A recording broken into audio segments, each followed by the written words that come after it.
With the latest farm and ranch news, market reports, and more, this is KLBK's Ag Journal, sponsored by Wiley Implement and Spray Center. While the South Plains is drinking in some much-needed moisture and also dealing with some flooded-out fields, we're still seeing those drought conditions exist, a situation all too familiar for cattle ranchers in California who are looking at a very bleak summer. It's a little hard for Mike Jamona to believe as he rumbles across his West Marin cattle ranch. The grass should be waist high at this time of year.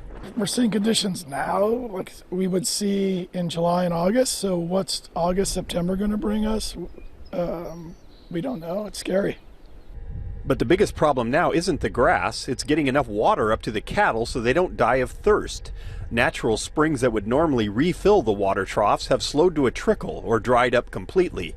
Some ranchers are already trucking in water, bringing back memories of the drought of 1976. The older ranchers that are around here said this is far worse than what they saw in the 70s.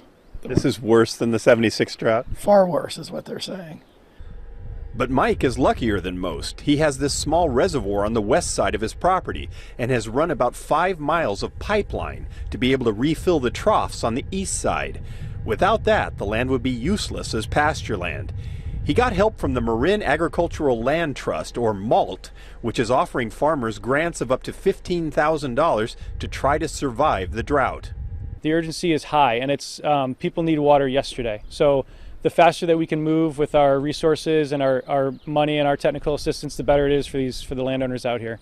Mike says he and other ranchers will sell off some of their herd for slaughter, which will temporarily flood the market and drive prices down. But then the price of beef will skyrocket, 20 to 50%.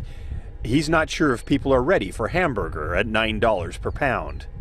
What happens if this isn't just this year? What happens if this is the new normal? I don't know.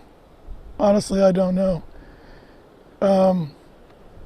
You probably won't see a lot of agriculture surviving this, is my guess. MALT's donated funds are limited. They say government funding could help some farmers and ranchers, but if next year is also dry, it may not even matter.